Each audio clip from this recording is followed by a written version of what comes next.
yesterday we provided a number of training material, and he will now show you how to, he will start his presentation.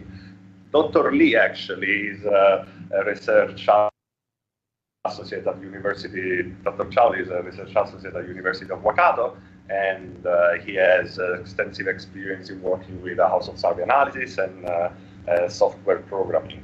Chao, I think I leave the floor. Yeah, thank you very much, Alessandro.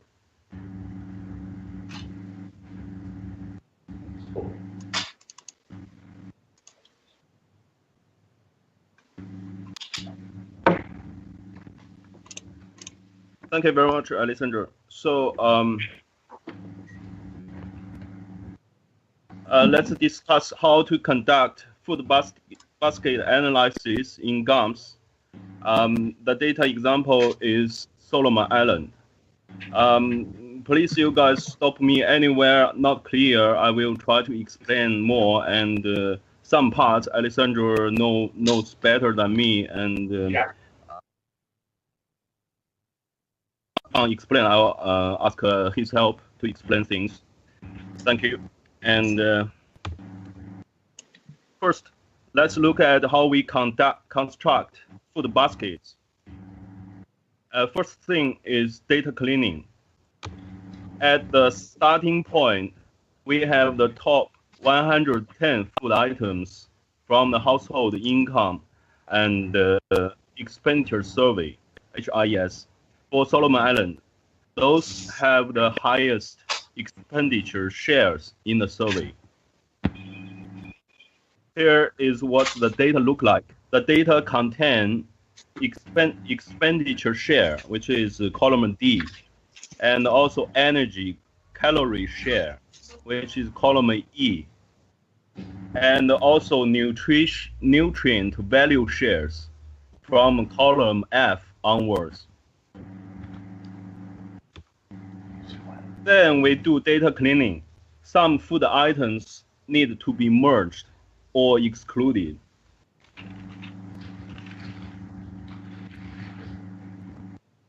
For example, rice, quite a few different types of rice, but they have identical nutrient contents, like how much calorie, column AI, or how much protein, column AG, per 100 gram of rice. By the way, those data from the nutrient content data are from FAO. But those different types of rice have different price with the same nutrient content content. Those price are for the bottom quintile households, for the poorest people. So for those type of rice, different types of rice, we merge them. For the price, we take the average in Excel. Then for the survey data, the survey shares, we take the sum for those different types of rice. Then we exclude those food items with zero energy share in the survey data. After, for example, the calorie share. After all that, we end up with 90 food items. Sorry, Chao. Yes. Can I please just ask you a question about how did you compute the energy share? The energy share is in the expenditure survey data. They probably have the quantity, the survey respondent, they self-reported quantity, how much food they consume each day. Then they use this quantity, self-reported, then times nutrient content, how much nutrient in per 100 gram of this food item. Then they get this nutrient value for this food bundle in the survey. So they calculate the share of this nutrient. It probably work like this way. Probably Alessandro knows better than me. Yeah. Please. Yeah, Mike, thanks, Chao. This is basically what we did for the HIES analysis. So once we calculate the quantity, we multiply by so the nutrients, they come from the food composition table for the Pacific. So once we calculated the quantities, we multiplied that by the nutrients related to the specific food based on a quick-up merging procedure that we put in place. And then it's the share of the, or also the share of the, share of calories and share of macronutrients and share of micronutrients. This is pretty much what we have been doing for the food system paper in a way. Okay, cool. Thank you. Yeah, thanks, Alessandro. Is it clear for everyone? Yes. Yeah. Okay, thanks. Thanks, Alessandro. Oh, Then we set the top 50 food items within the 90. Again, those with the highest expenditure share as the selection pool for the food basket construction. So this is highest expenditure. Here is by expenditure share.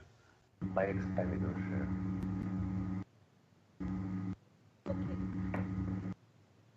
Yes, please, Chao. Yeah, here is what it looks like in Excel. The top 50. Finally, we got after data cleaning. So the left panel is the HIES survey data. All those shares, expenditure share, calorie share, and all other nutrient value shares. Then the right panel is the price and FAO nutrient content data. For example, column AF is the calorie per 100 gram of the food items. Then column AE, the price in Solomon Island dollar per 100 gram. Then etc.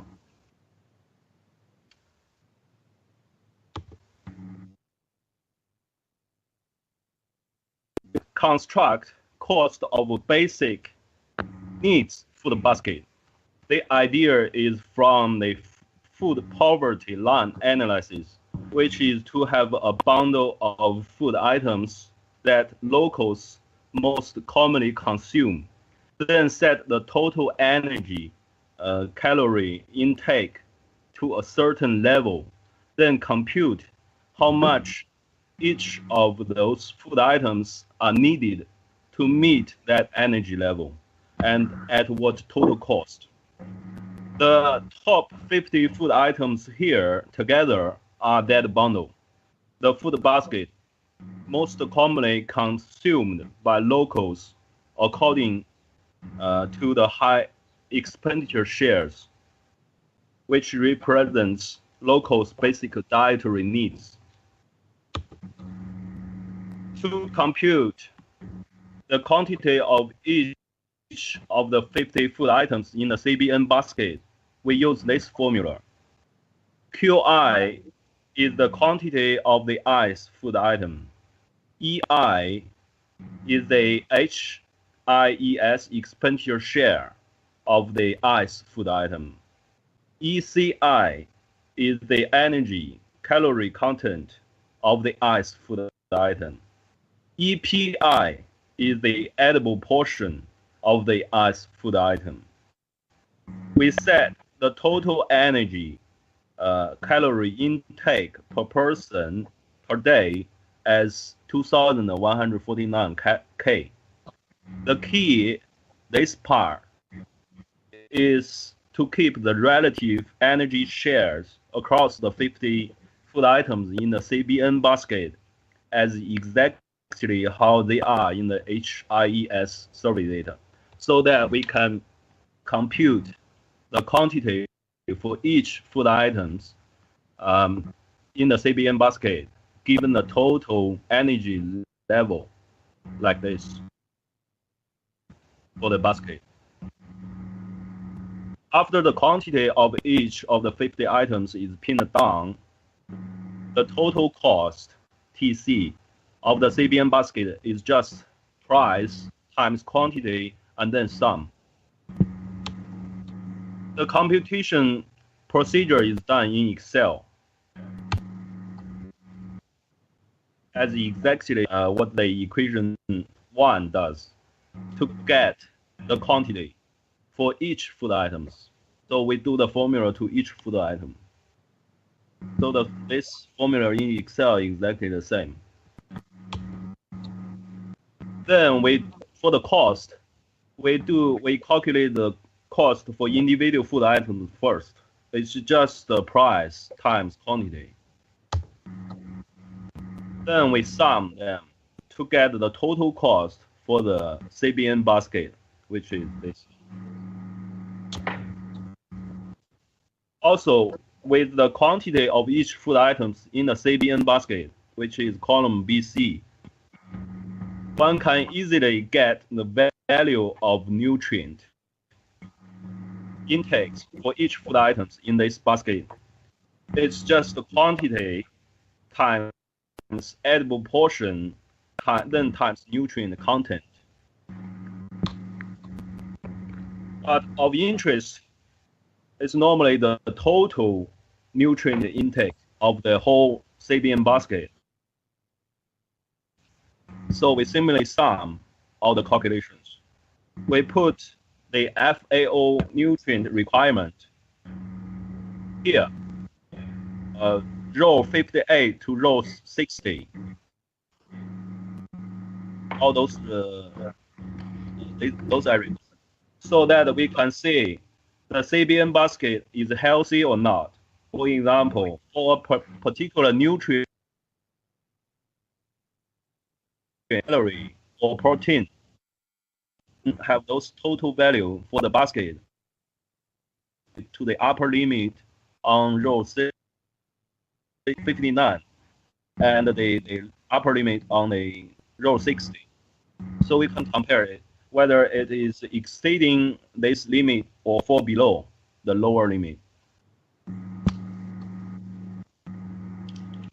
Also, with the quantity of each food item in the CBN basket calculated, we can easily compute the cost share, which is a contribution to cost for each food item. We just simply divide by the sum, the total cost. Then we also can get a contribution of each food item to the nutrient intake, the total nutrient intake of the basket. Again, it's just simply divided by the sum. Then we check whether the calculation is correct. We just sum everything, whether it gives us 100%. Then we construct linear programming food basket. It is to compute the optimal quantity for each of the 50 food items so that the total cost of them is the lowest. Those with non-zero optimal quantities computed together form the LP food basket. The objective function for the linear programming is this one. TC is the total cost of the 50 food items. PI is the price of the ice food item. QI is the ice food item, the quantity of the ice food item that is going to be computed using a linear programming. Then sum them. Then another part of the linear programming, apart from the cost minimizing, is putting constraints. Here, the constraints are the FAO nutrient requirements. This is to make sure the LP basket to be healthy as well, not just the lowest cost. Those linear programming is carried out in GAMS, which is a software we will talk mainly today, later. Here are the FAO nutrient requirements. For example, calorie, maximum 2,149 K per person per day. This number, this calorie threshold is also used to calculate the upper limit for protein, fat, and this one. Then all others directly from FAO. What's the upper limit? Lower limit, 2 pounds 49. Yeah. What is the upper limit? No, okay.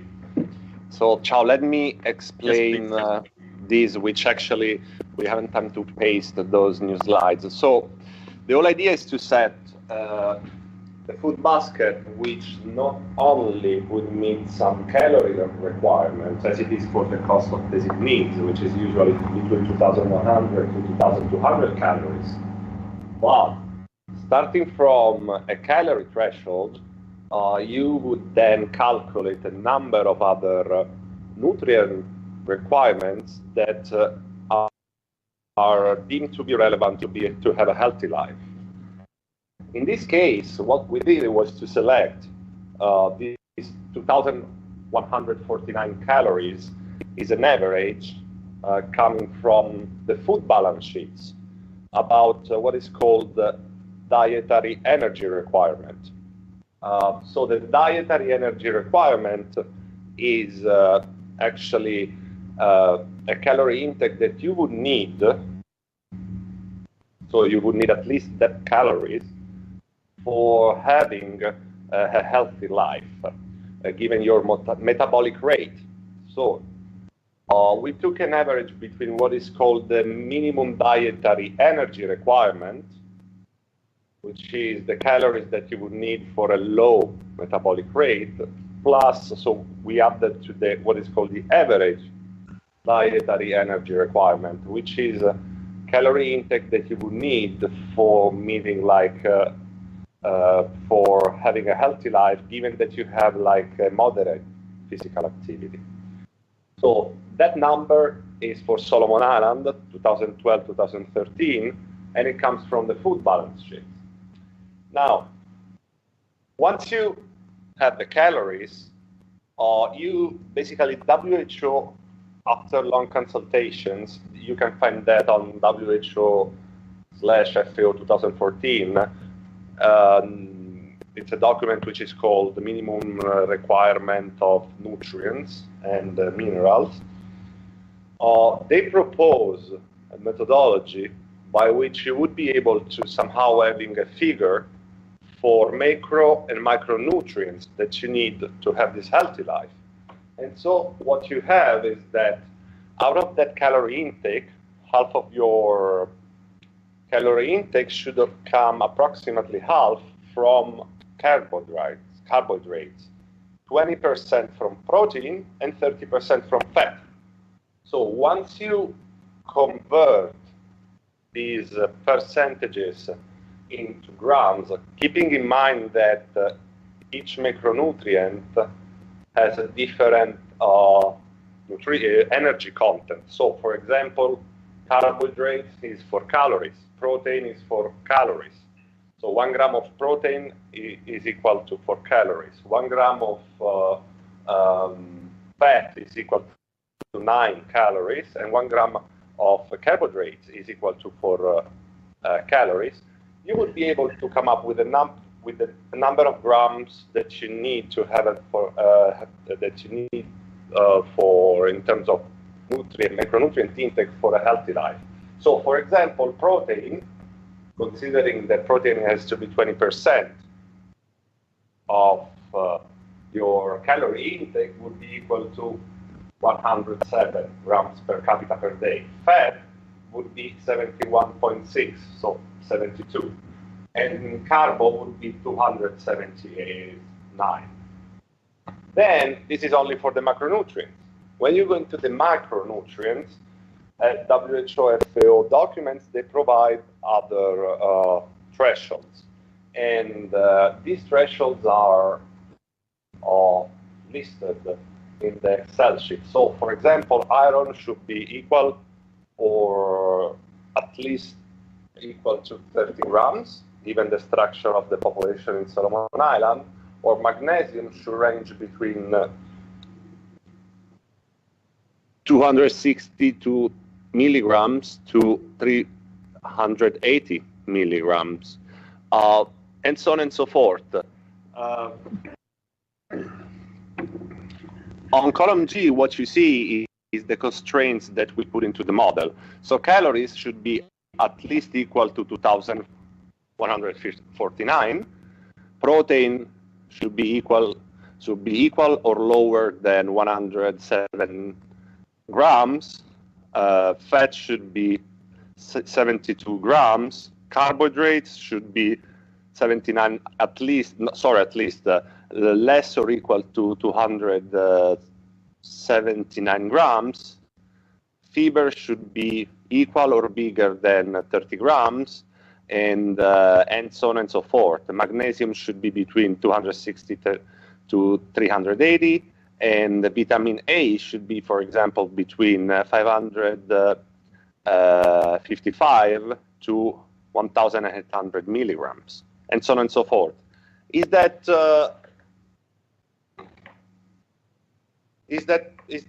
clear? Yes, Hello? Alexander. Yeah, for me, yeah, that's good for me. Thanks, hello.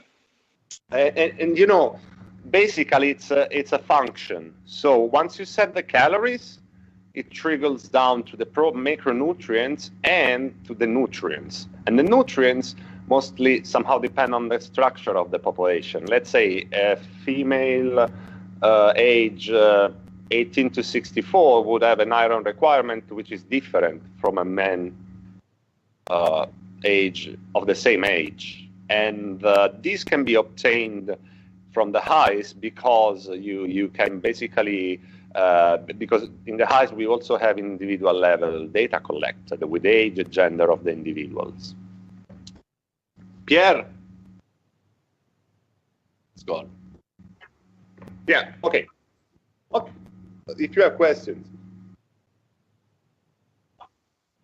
Okay. Chao, would you mind? Yeah, thank you very much, Alessandro. Sorry, Penny, is it clear to you? You are the nutritionist here. Yes, thank you very much. Okay. Yeah, thanks, Alessandro. Thanks. All right. Then we set up the constraints as the exact conditions we just showed you guys. It is all about the total value of the 50 food items, so we use a lot of the sign. So for each food items, quantity times edible portion times nutrient content, then sum. There are total 18 constraints. The first one for energy intake, which is calorie. Here we didn't put the less or equal sign. We just let it equal to the upper limit. This is for the comparison with the CBN basket later. But all other equations, we use the exact FAO requirement. So the rest is the 17 nutrients requirement on the 17 nutrients. We then simulate price change on certain food items. For example, price cuts or price lift. Those food items, certain food items, need to be the most important to locals. For example, locally produced and the most nutrient rich.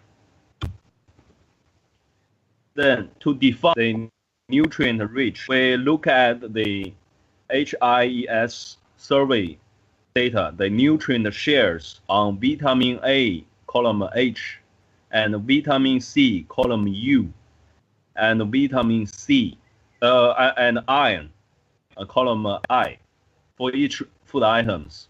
All those are 3 nutrients, their shares in the survey data.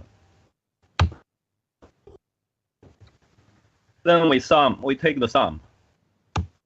Then, as you can see, Kumara offers the highest amount, the highest share of the three nutrients in the survey, HIES, and it is locally produced major root crop. So we select Kumara for the price simulation. Then the Kumara is on row 2. So then the fish, the reef fish is the top fish on row 5. Is the top fish with this regard.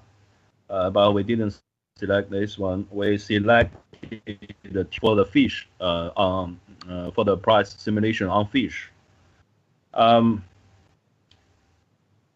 Tuna is on row 33. Then the price simulation on the two key food items we selected, which is Kumara and tuna, is to see what changes in the total cost and the composition of the LP basket will be due to the price changes on the two food items. These are carried out in GAMS as well. The price simulation is actually very simple. Just update the objective, the total cost equation, the objective function, cost minimizing function. We just do this one change. But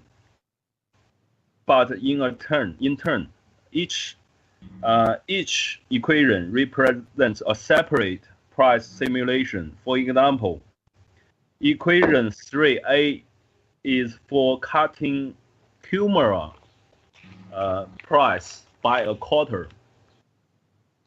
Then all other equations remain intact in each price simulation. Then the equation 3B is for another price simulation on Kumara. Cut Kumara price by 50%. Then equation 3C is for a third price simulation on Kumara. As increase price of Kumara by a quarter, then etc. Then do the same for tuna 4 times separately. Chao, yes. Chao, I'm sorry to interrupt. I'm just lost. So why did you select tuna when it was 40th? And what are the price simulations for? Alessandro, can you please explain this? Probably yes. You will explain better than me. Well,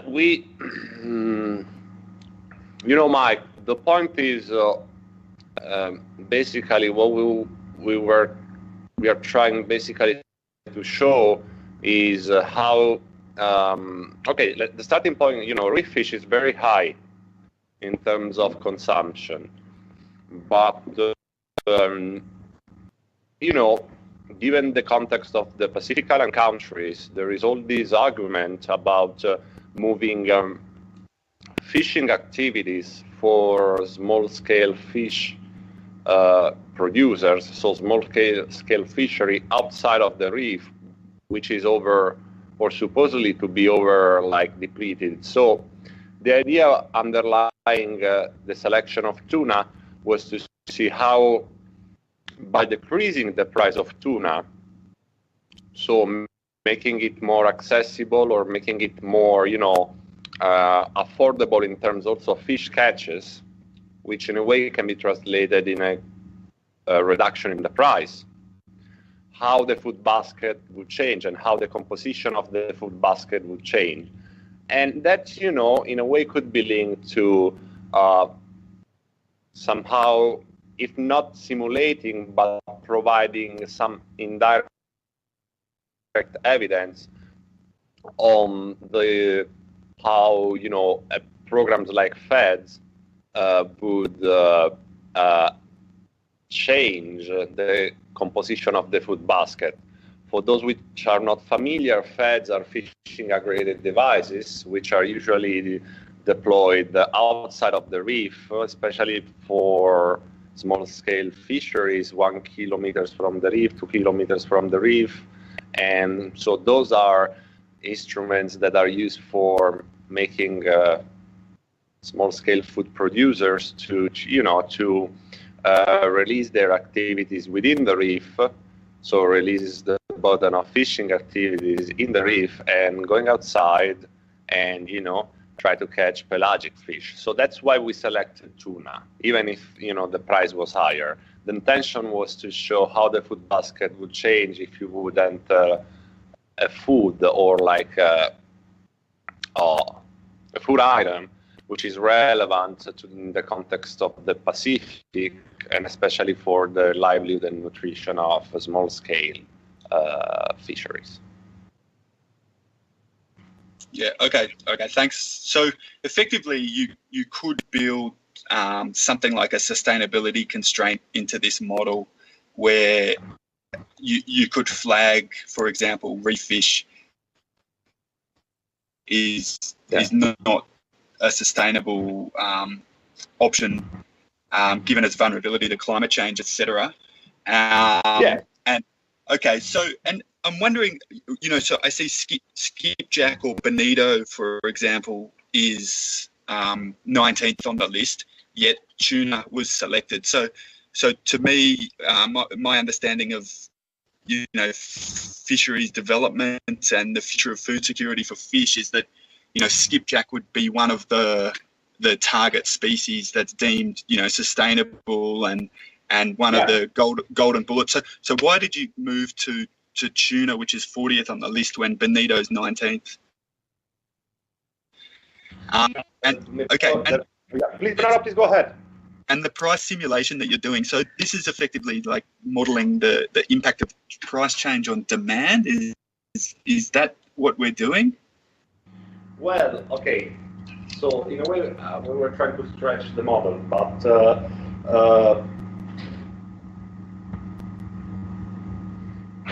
this is, like when you compute a food basket from household income expenditure surveys, you have two type of prices there. So like you have a price which actually is the price of what you would get when you go to the market and buy something, and a price which actually is the value, because it's the value of your catch, So in a way, what it does is actually measure somehow a bit of affordability of these foods. Whether you go to the market and you buy, so the access, or whether you catch by yourself. But again, the value of catching a tuna or a skipjack would depend also on your capability to do that based on your inputs, whether you have a boat or whether you don't have a boat, whether you have the necessary fishery inputs. So it's more, more about the environment. As for tuna, I believe that given the data constraints that we have in the highs, rather than having such a disaggregated classification, it would be better, to collapse together. And given that this is an instrument for policy evidence, so for evidence-based, to have together somehow pelagic fish, which would flag a movement like a shift in terms of fishing activities outside of the reef. So this can be redone and basically the quick op recorded and flagging that specific quick op as a general tuna rather than skipjack or tuna or blue eye tuna or marlin and things like that. Somehow pelagic fish or overall tuna, as a skipjack is also tuna. Yeah, I agree. I agree with that proposal to collapse. Makes a lot of sense to me. And thanks for the clarification on the simulation. Much appreciated. Okay. All right. Thank you very much, Michael and Alessandro. Thank you very much. Then I'll carry on, Alessandro? Please. Yep. Then Then we do the same price simulation procedure for tuna, but only price cut, since it is not in the LP basket before price simulation, as shown later, which means existing tuna price is too high for tuna to be selected into the LP basket. Then before the technical stuff in GAMS, here is some information about GAMS, quite useful for people new to it. First, the GAMS official site has very good introduction on what it is and what it can be used for. For example, what kind of study it can be used for. Here it is. For our study, the linear programming, cost minimizing, GAMS is the best. Then the GAMS official site has free demo version of this software for downloading, free downloading. There are some limitations on the maximum numbers of variables this demo version can have. For our study, 50 food items and 18 constraints are totally fine. Here is the page. I'm using the Microsoft Windows 64 bytes. That's for the system. So I use this one. Then the GAMS official site also has free comprehensive user guide for learning purposes. Here it is, the link. Here it is, the guide. So everything can be found here about GAMS, how to use it, how to do the coding, how to read the results, and everything. Also, the built-in user guide is also in GAMS. In GAMS, go to help and then user guide. So you can find the same material for learning purposes. Then there are plenty of free online tutorials for people new to GAMS. I found this particular simple example from GAMS official site very useful, very helpful, which has almost everything we need. Here it is, the simple example from the official site. It is a cost minimizing example. It has all the coding, of which 99% we employ here in this study. It also has detailed instruction and illustration right after each line of coding. So it's very good for people new to GAMS. Very nice. And it also shows how to read GAMS output, which is the results in GAMS format. Also, there are YouTube tutorials done by GAMS experts, to which GAMS official site also refers.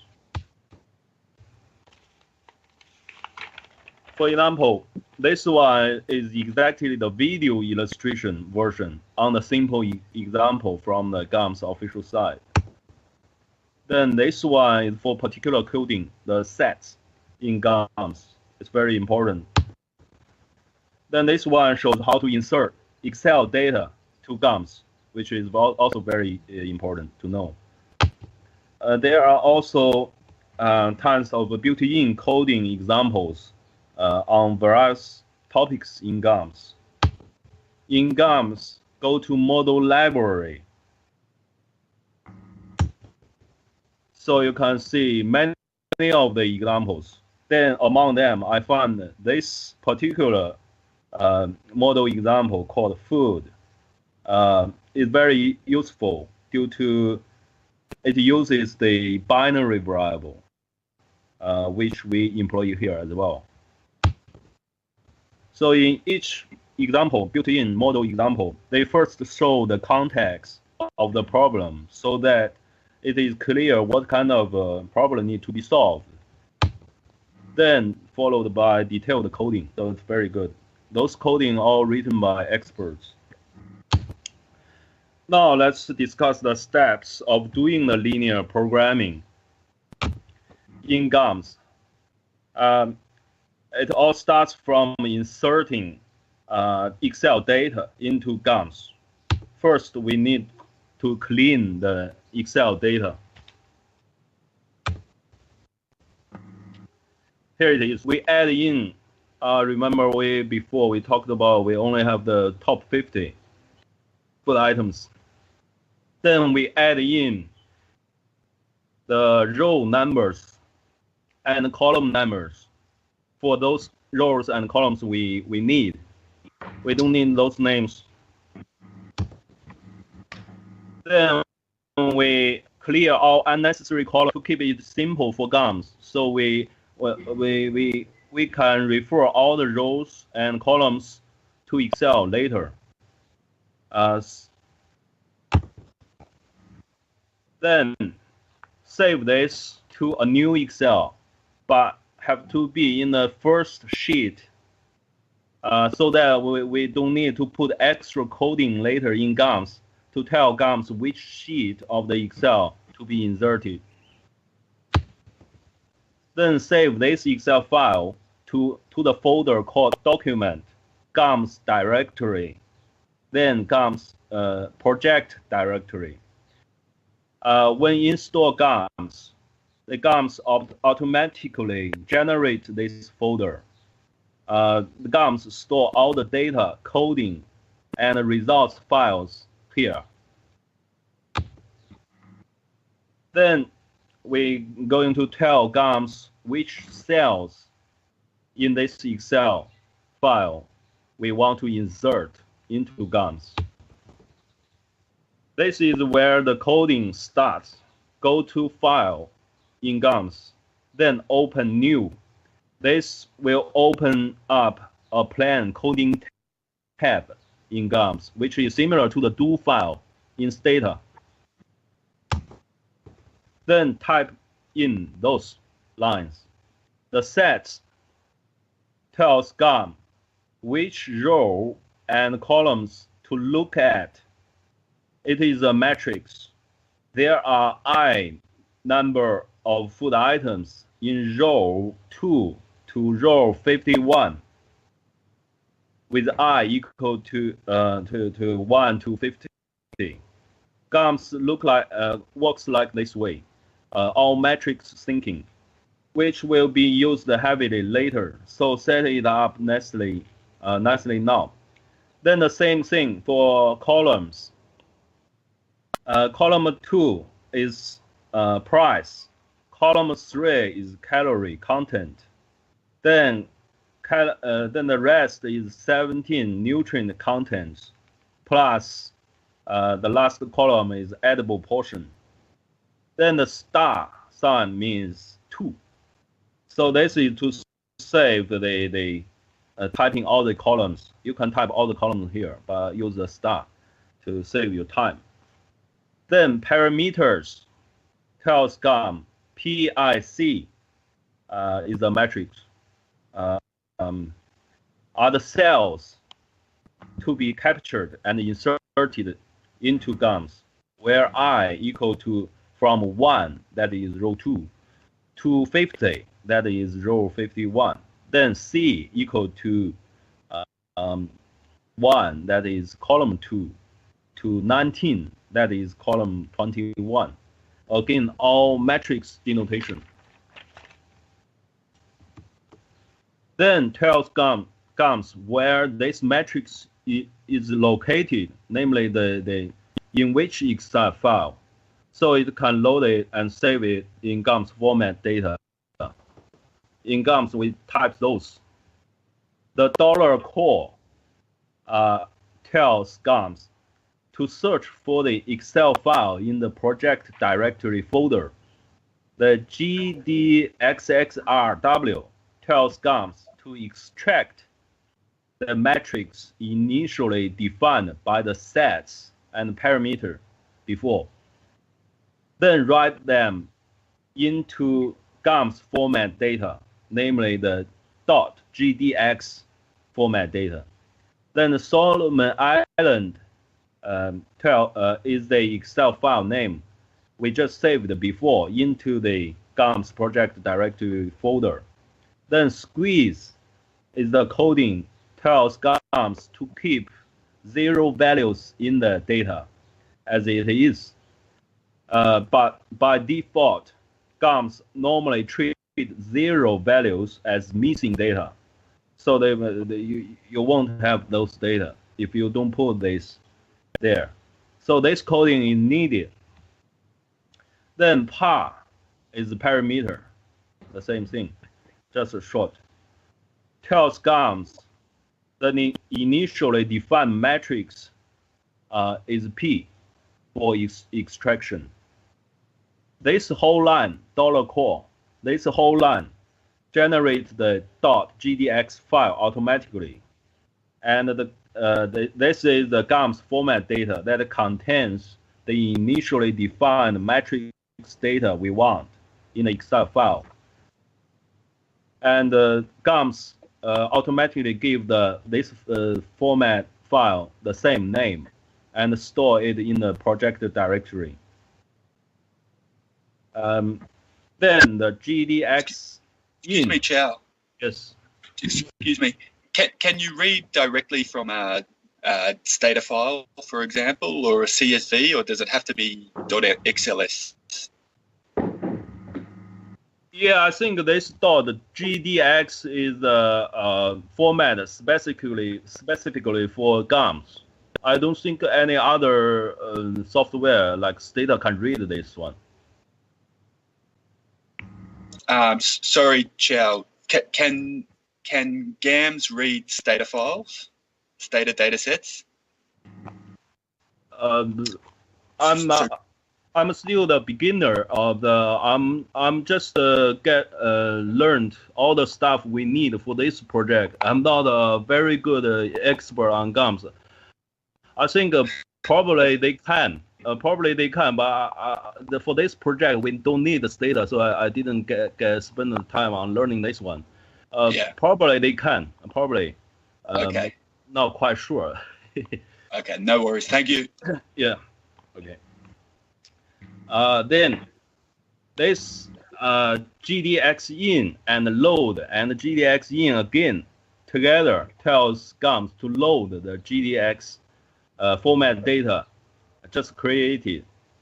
Now click the run button, which is this one with the red arrow. Then you run the coding, all the coding you typed in so far. So that this together, including the sets, parameter, and the $core and the GDX in, together create the GDX format data and insert this data into GAMS and load it. Then you can check how the GAMS format data just created looks like. So you go to open. So this is after those coding is run. So go to open. Then this opens up the project directory folder. Then you search for the name, the .gdx format file with the Solomon Island name. That's the file just generated, this GAMS format data. Then you double click it, it opens like that. It looks like that. It got all the columns and rows, and you can check with whether it's the same with the Excel, but it's the same. Then you can close it because you don't need to keep it open, and actually you need to close it because later you run the same coding, save your time. So yeah, you need to close it. Then we need to define variety GAMS to compute, namely positive food quantities, optimal quantities, total cost, and the indicator binary variable. In GAMS, we type this in. those lines not highlighted. So we type variables, positive variables, binary variables, those lines. Right after that, it is all about matrix. Xi tells GAMS there are 50 quantity variables to compute for each food items. Z here is not yet defined by equation for now.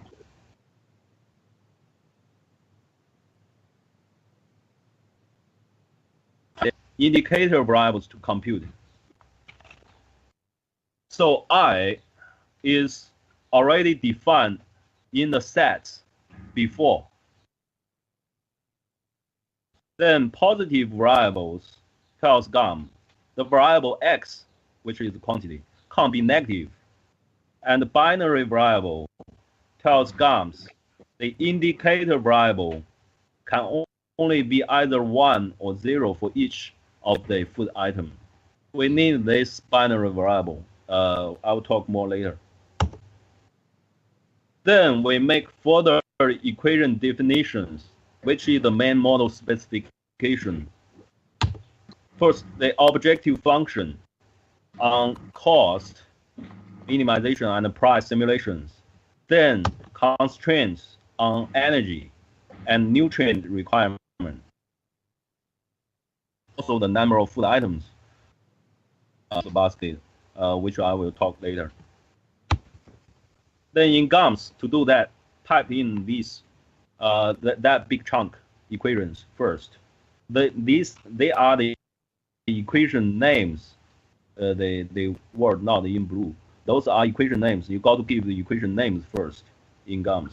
And then the purpose of those equations. For example, the cost is the equation to define objective function, which will be defined later in math terms. Then the energy is the first constraint to satisfy calorie requirement. Then the nutrient 1 is to satisfy protein upper requirement, then etc. Then the link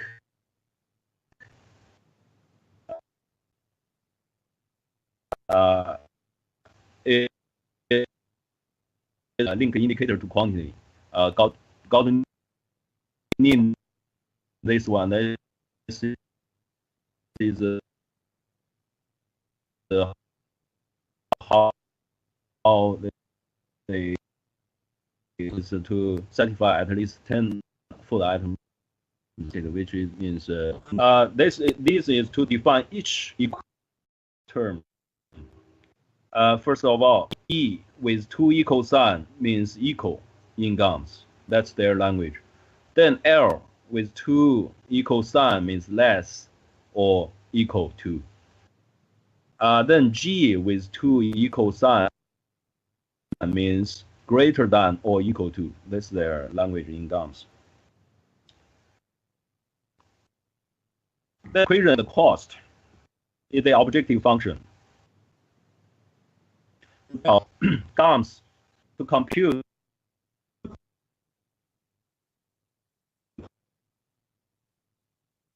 of the 50 with the quantity.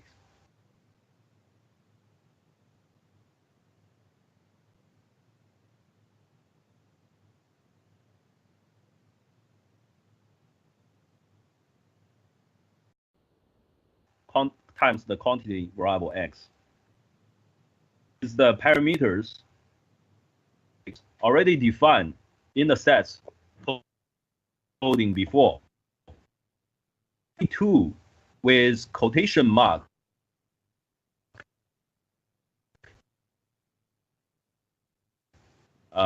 single quotation mark in GAMS means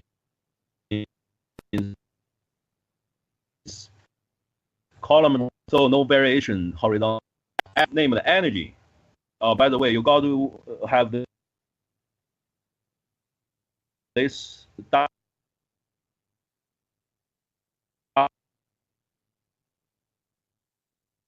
automatically. You got to have this double dot.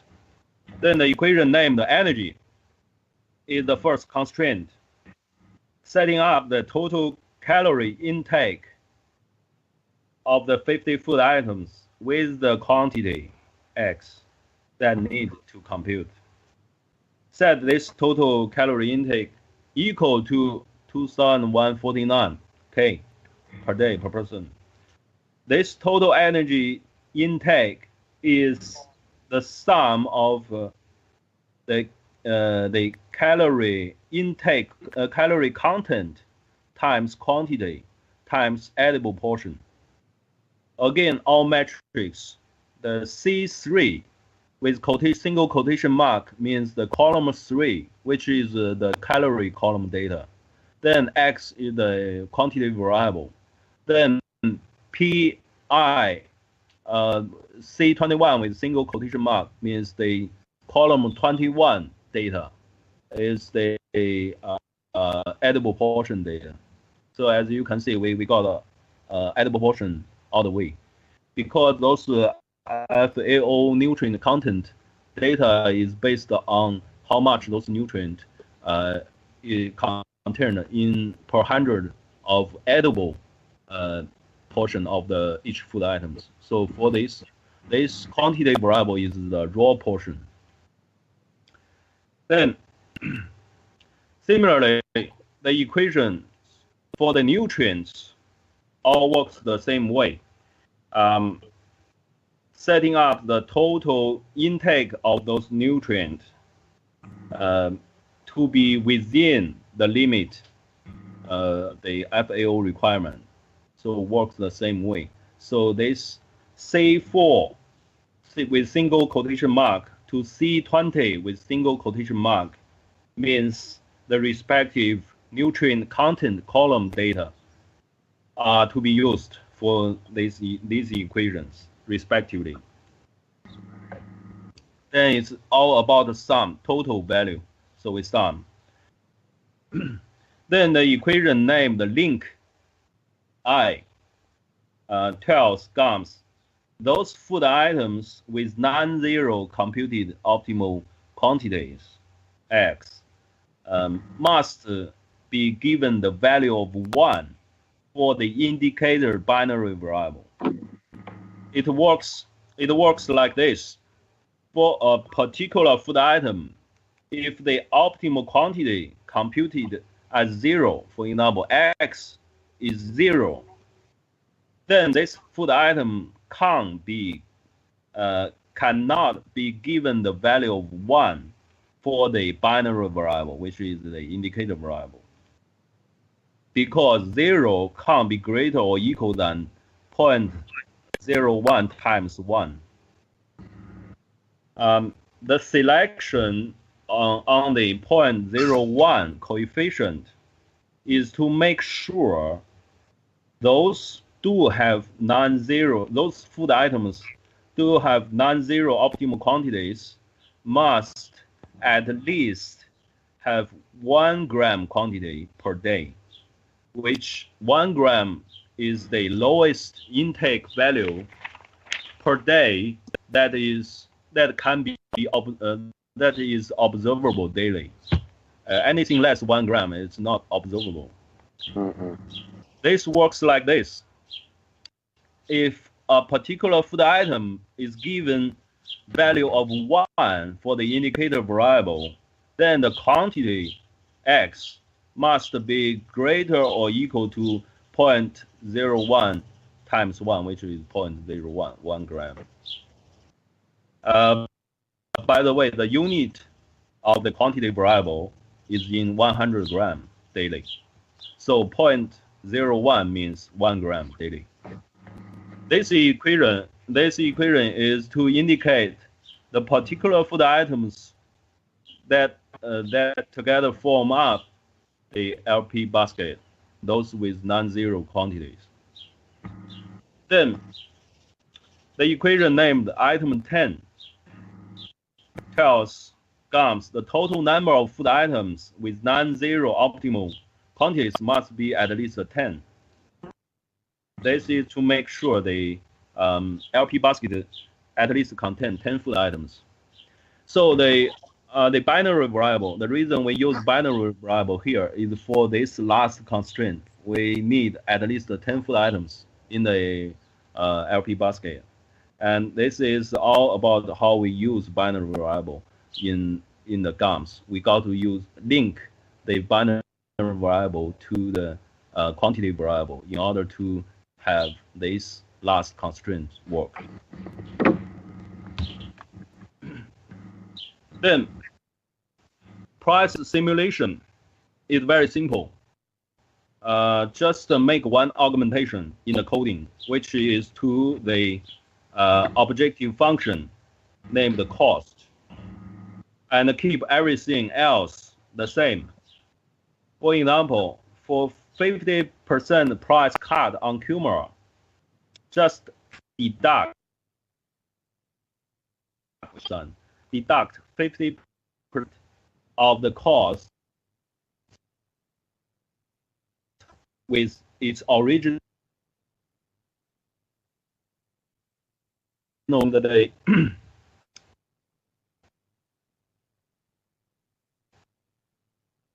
mark price on Kumara. So the augmentation for the price simulation in the GAMS coding does not actually change the Kumara price in the data, but have the same effect. Similar, if one want to do a 25% price cut on Kumara, you just adjust the coefficient 0.5 here to 0.25. Then, if you want to lift the price on Kumara by a quarter, you change the minus sign to plus. Then change the coefficient to 0.25, etc. So it's very simple. And by the way, R2 is Kumara. And a single quotation mark means it's only to this cell, the cell on row 2 and column 2. Without single quotation mark, it can vary across rows. So, and Kumara is on row 2, but it's the first food item in the data. Then the same thing for tuna price simulation. In this case, it's 50% price cut, and R33 is the 32nd food item in the data on row 33, which is tuna. Then the last piece of the coding is to tell GAMS how to run the above coding, namely, specify the part of the coding to run and select the correct solver in the GAMS. All those solvers are built-in solvers. You got to select the correct one. We will talk later, shortly. So this to do that in GAMS is the last 2 lines.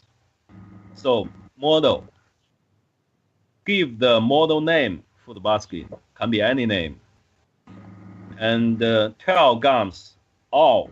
That means all the above coding need to run together. Then select the solver, then select the solver, putting the MIP, select the solver MIP, and also tells GAMS to minimize the object function that is named Z. It's all defined before in the coding. If you maximize, if you do a maximize problem, you put maximizing here. So here we minimizing the cost. We put minimizing here, the total cost. Then the reason here we put MIP, but not LP, is because LP solver in GAMS only deals with linear programming models with no binary variable involved. But MIP deals specifically with linear programming models with binary variable. So we got to use MIP. Then one last thing before you click run, is to change the default setting in GAMS to make sure BDM LP solver is selected. So to do that, go to File, then Option, to change the system setting. Then it leads you to this window, the solver tab. Then select BDMLP, this one. 1, 2, 3, 4, 5. The fifth one. Then tick LP, MIP, RMIP. LP I just mentioned is can't be dealing with binary variable linear programming. Then MIP can. Then RMP is for nonlinear programming. But you tick all of them, then so the system can use them now. The BDMLP is the most powerful GAMS built-in solver in terms of its much less limitations on the number of variables in the free demo version of GAMS. But it is not the default solver in the system, so you got to change this before you run this coding. And you can do this at the beginning because you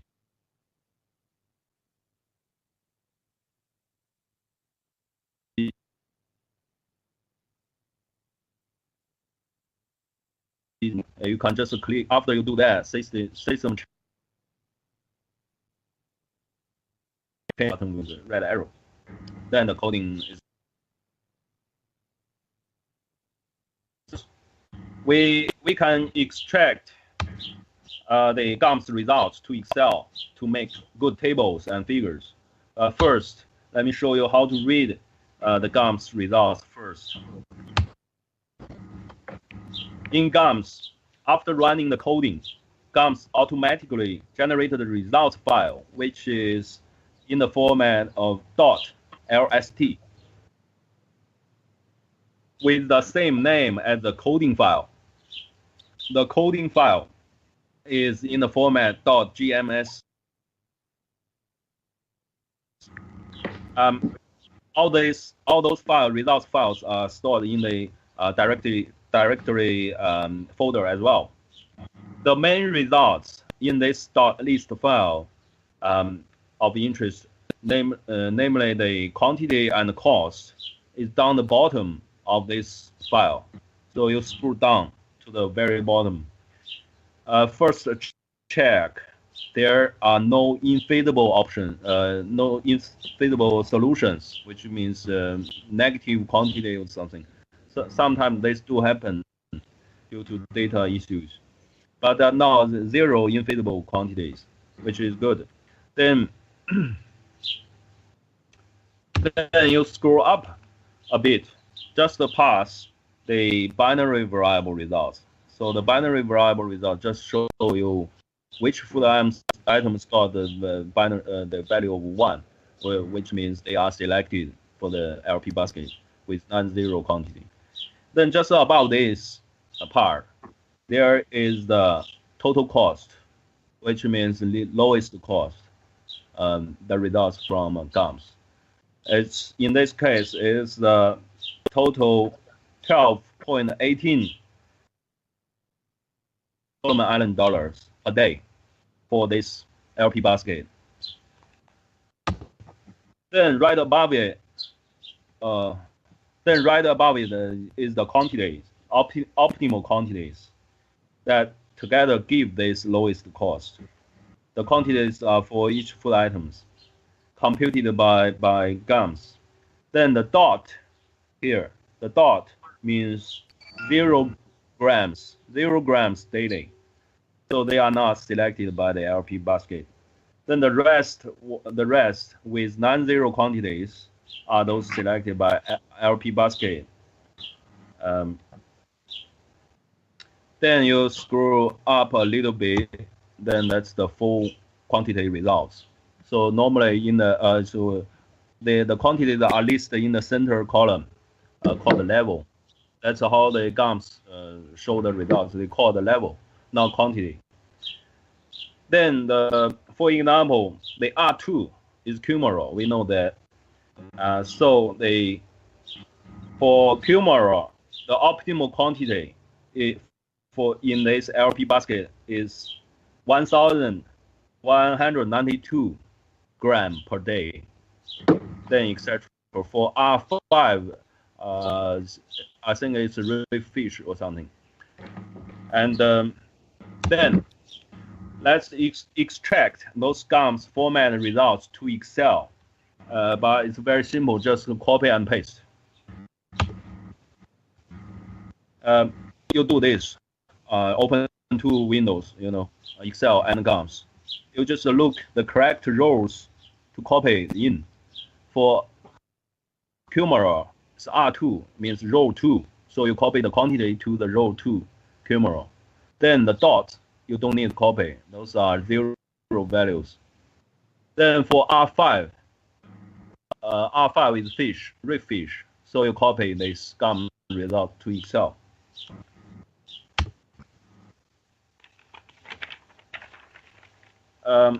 Then for the total cost, the same, just copy and paste. So here in Excel, we show it's food basket statistic, total daily cost. We just copy in.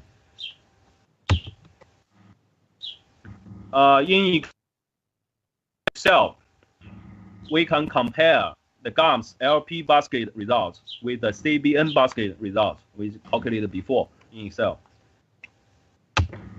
First, we are looking at the cost and the composition difference between the two baskets. So one is from linear programming, lowest cost, and also meet health requirement. The other one is basic cost of basic need basket that reflect local dietary eating pattern. So that's the table. Compare the two baskets. As you can see, the total cost of LP basket, which is about 12 Solomon Island dollars per day, is about 1 Solomon Island dollar cheaper than the total cost of CBN basket per day.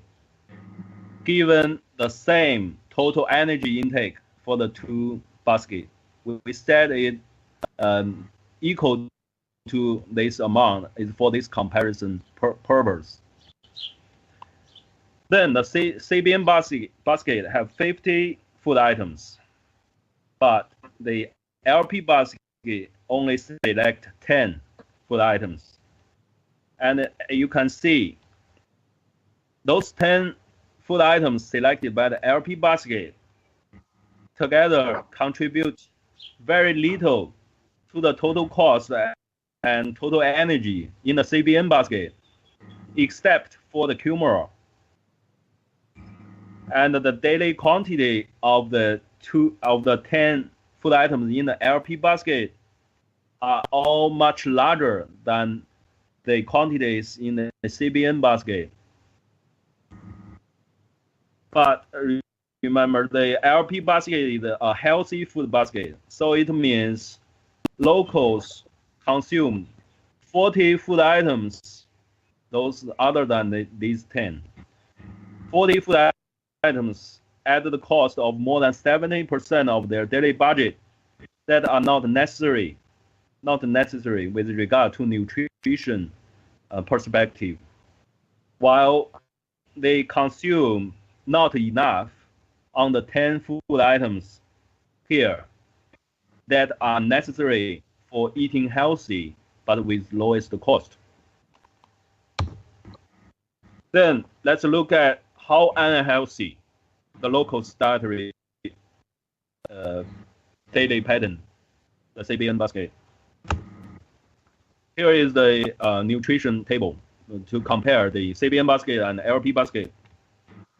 The CBN basket, the total value of nutrients exceed the FAO requirement on the nutrient, carbohydrate, and also magnesium exceed the upper limit. Then the total value of a CBN basket on nutrient fall below the lower limit on fiber, calcium, and iron, and these three.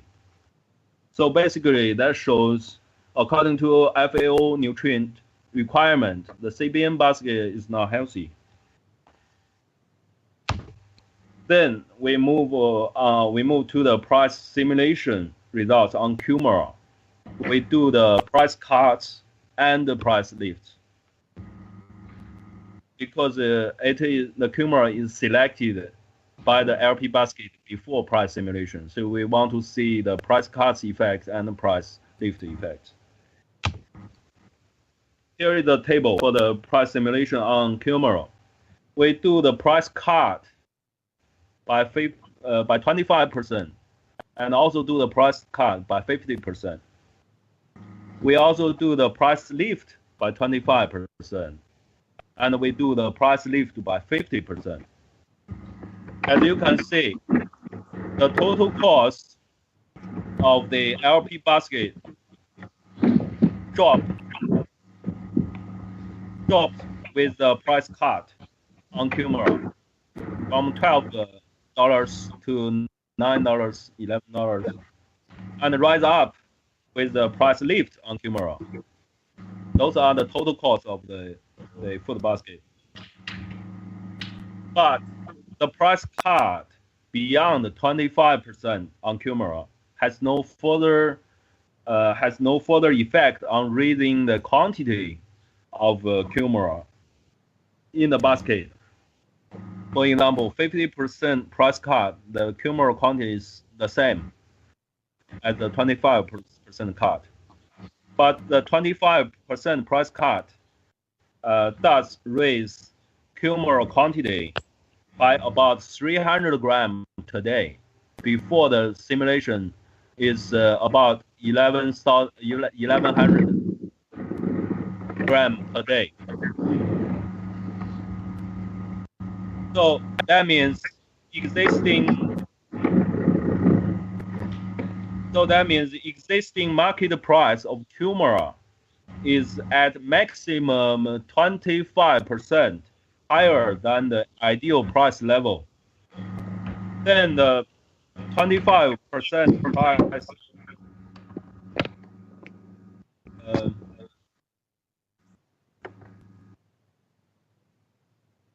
then the 25% price lift dropped the quantity of Kumara by nearly 2/3.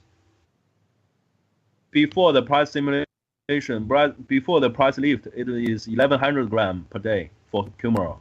Then now it's only 400 grams per day for Kumara due to the 25% price lift.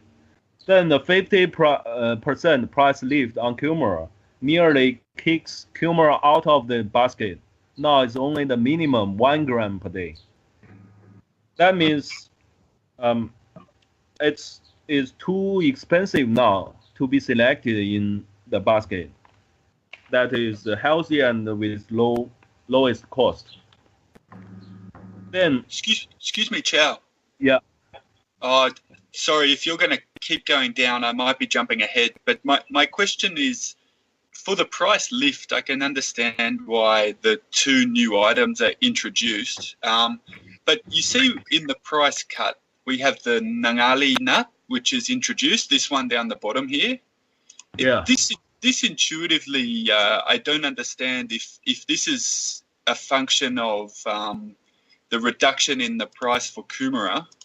I don't understand why it would introduce a new food item to the basket.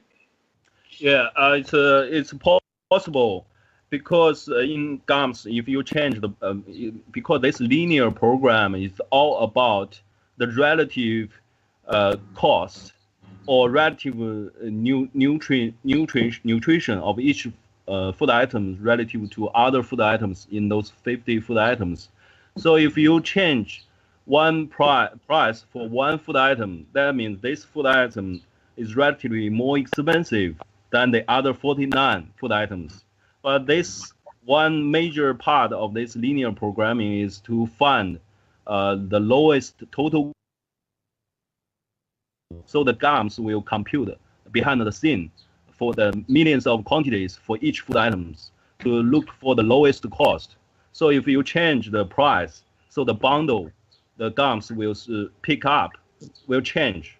Now the nuts, food item, as you pointed out, become probably relatively more cost effective to be selected. GAMS will recognize this one to put it in. So it's all about this particular food item's nutrient content and also its cost relative to others. If you change those price and nutrient content, which we don't change for this one, we only change price, but that change everything, the relative, the reference to others. So the GAMS will redo the calculation behind the scene. So then for new food items to jump in, to be selected into the food basket is pretty normal. Yeah. Okay, thanks. That makes sense. Oh, yeah. Yeah, but actually you point out a very important thing. I'm going to show you shortly, very shortly. So that's how this model is good for. And yeah, thanks. Then, yeah, it's just right after here. I'm going to say this. As you can see, the for this price lift, it's similar for the point you pointed out, the nuts. But for this new food items jump in because of the price cut. But for the price lift, a new food items jump in, but it's already in. But you can see the quantity and the contribution rise much higher, which is the plant flour. For the because this price lift, price simulation makes Kumara relatively more expensive now. Then the quantity of plant flour the plant flour now appear to be the major substitute for Kumara. The quantity of plant flour now more than doubled. Before it's only 60 grams per day. Now it's about 250 grams per day with this price lift on Kumara. And the contribution of Kumara to cost and energy now is become the highest, exactly replacing the Kumara. The Kumara before, the cost contribution and energy contribution in the basket Kumara is the highest. So it can cause relative change in the basket. So that's why we use this model. One thing is to see the total cost of the basket change due to the price simulation. The other thing is we want to look at how the composition of the basket change. Then for tuna, we only do price cuts because it is not selected in the LP basket before the simulation. That means its existing market price level is too high. So we only do price cut to see the difference. This is the table for tuna. Only till price of tuna is cut by 50%. Then tuna enters the basket about 30 grams per day. Then further price cut. If we cut the price by 75%, then the quantity more than doubled to about 80 grams per day. But any further price cut beyond this have no effect, have no further effect. The quantity of tuna is still about 80 grams. And those results suggest existing market price of tuna is too high because it was not in the LP basket with its original price, existing price. But the existing price of tuna is at least 50% and maximum 75% more expensive than the ideal price level. And also for the composition, as tuna becomes relatively cheaper, it becomes the major substitute for reef fish and pig. As you can see with those tuna price cuts, the reef fish and pig gradually drop out from the LP food basket. Before they are there with decent quantity and contribution, but gradually they drop out. So yeah, that's all. I'm going to talk. I talk my talk. So yeah, we welcome questions. Thanks, Chao. Thank you very much. If you could go back to the last slide, please. Yes. So, Mike, this is what actually I was talking about, like in terms of simulation of, in a way, indirect simulation, but of policy programs which, they might affect the coastal areas. And clearly, as you suggested, that there is some more work to do in terms of collapsing these foods in order to have somehow a figure which is a bit more representative. So like tuna guppies, skipjack tuna, blue eye, and so on and so forth, just a representative tuna fish. But as you see, what is very interesting is actually that foods which are supposed to be somehow, well, not unhealthy, but more unhealthy relative to tuna, when the price of tuna become lower relative to the price of those foods, you see that those foods, they disappear from the food basket and the quantity increase, which, if we can develop these, further develop these in a nice way, and, we can basically have nice policy briefs on this, that would be something of interest. And apart from that, I would say that first of all, Lasmia, do you want to say something? Okay. I think we have other colleagues which would be interested in having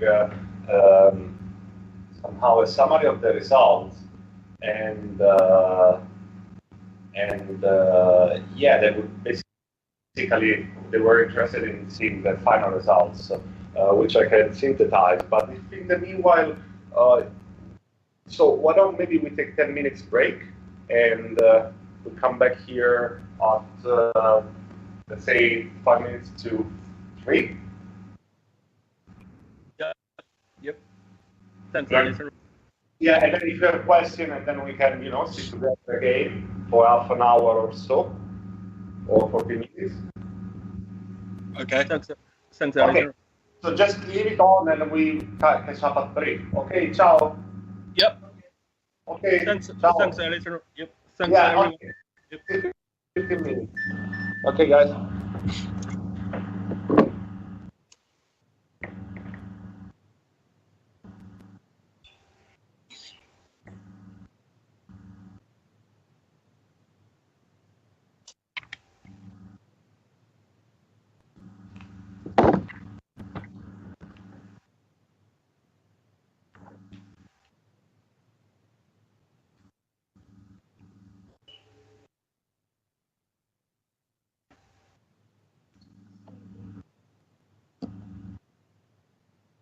Yeah, but I didn't share with you.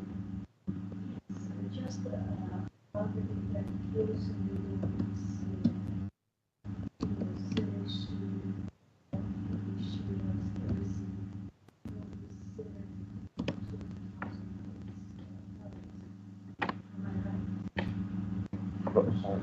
what research is priority of has been done from the same data Yeah. 13 very early stage. Yeah, that's strategy, but I can't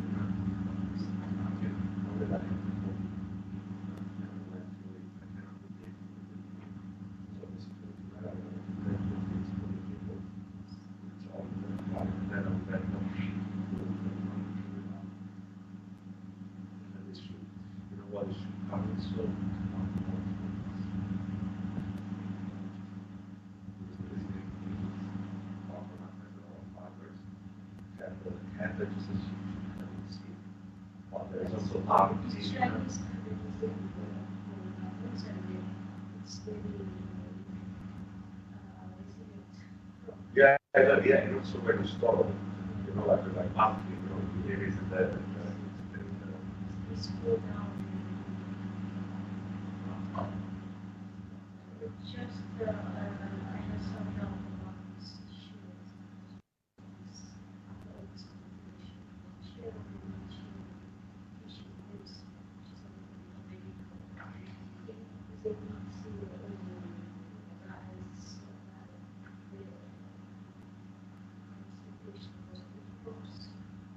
well, Also, very small share of the meat. well, it is there actually. It's there is a lot of fish. Fish That is 100. it's not comparable with us. I checked And then, from one side, you could be the question, from another side, I see because we just use the skin pad and how skin pad is on one side. The second, we choose more skin pad and mass market prices being in balance. The structure of the need to make the skin pads for different regions. Maybe all of this. Assembly design must recognize that most of the problems. Yeah, for all countries, by province. But Yes, they by chance, coastal villages could be less high ability context. but it's mostly like certification. So you need someone that has something which is also standard. That is a cost that the cost of it is very significant consumption so high because it's going to be which is going to cost. And that's the thing, and that's also because it's not also something that's global. Yes, but then it goes back how the consumption was just generated. I agree. I checked it. And then if we have some doubt in that stage, then whatever model you apply will result. Yes.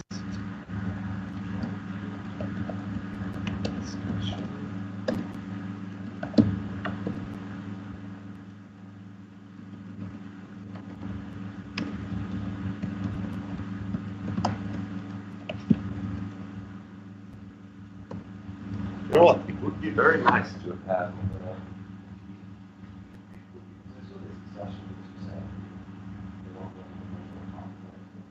This is for sure.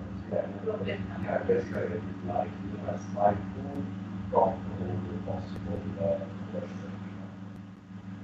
But you don't need the data sets because you don't know which function happens to the environment. You already have.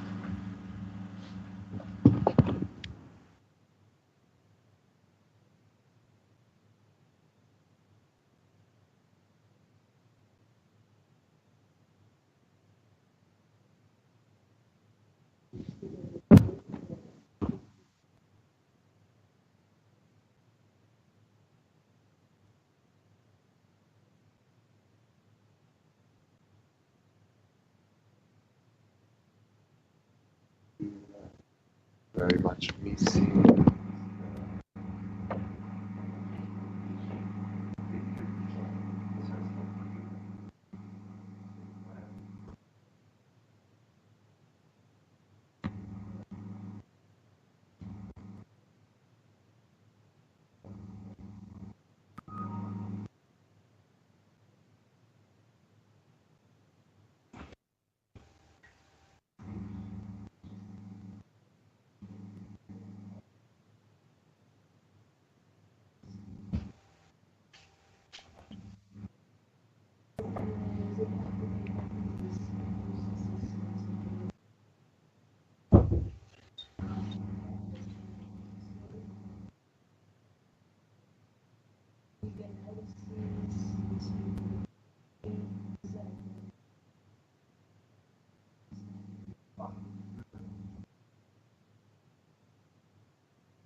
No,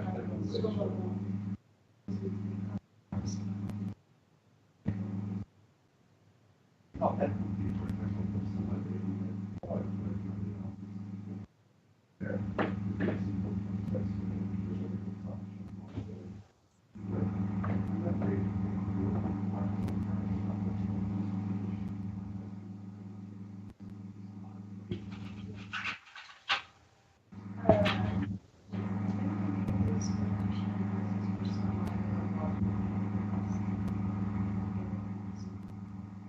We just finalize the report and we give the report or we have some discussion.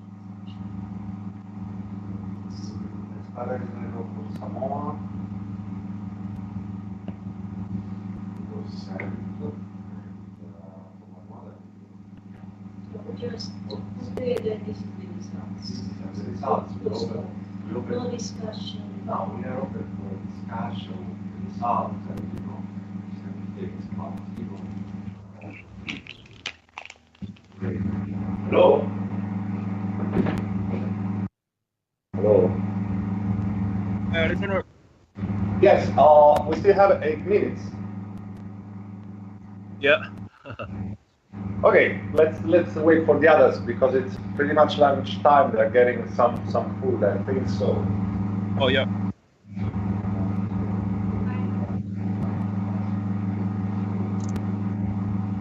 Hey everyone, we're still here. Yeah, so okay. I'm going to wait like another 5, 6, 7 minutes, maybe. Hopefully, which might be interested in. okay, let us know. Yeah, okay. I'll be back in 5 minutes. So still, do you have? Let's see, 2:53.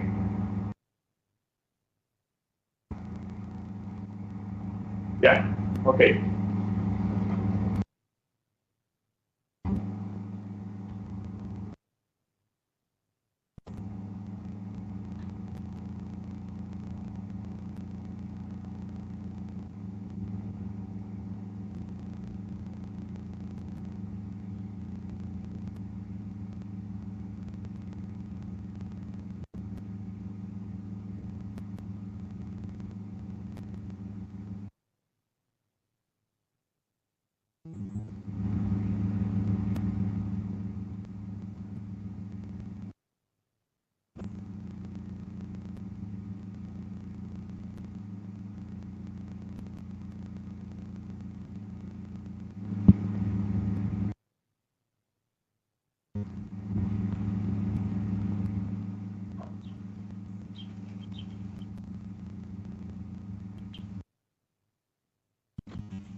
CNN has learned tonight of a new American weapon which could counter Kim Jong-un's menacing and accelerating missile program. A U.S. Air Force official tells us it's called CHAMP, a high-powered microwave system that can be delivered on an air-launched cruise missile deployed.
keep it oral.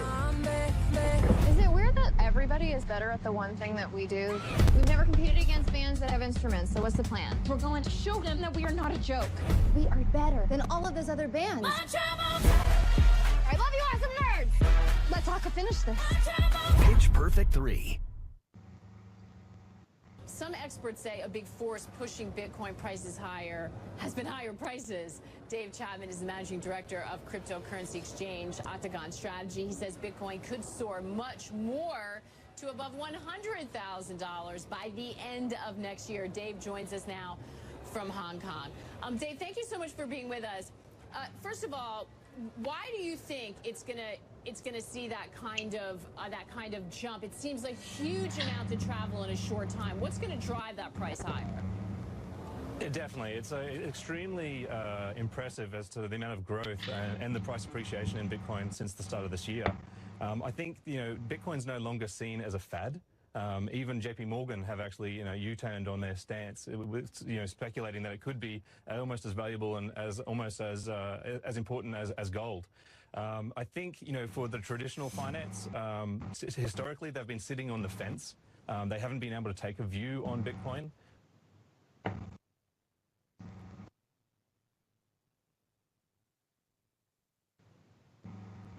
With the implementation or the commencement of Bitcoin futures from both the CBOE and the CME, as soon as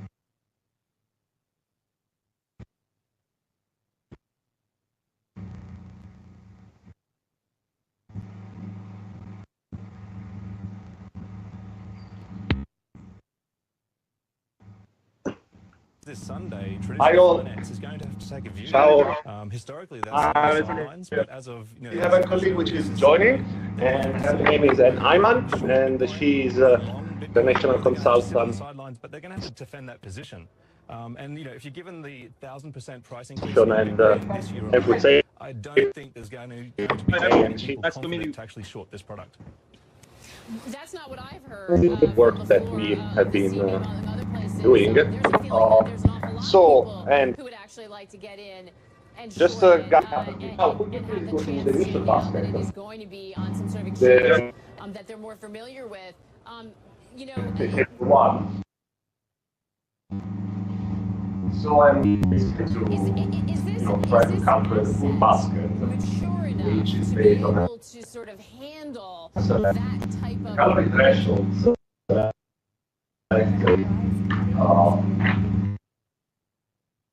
What you see on the slide, LP2 climbing above 15.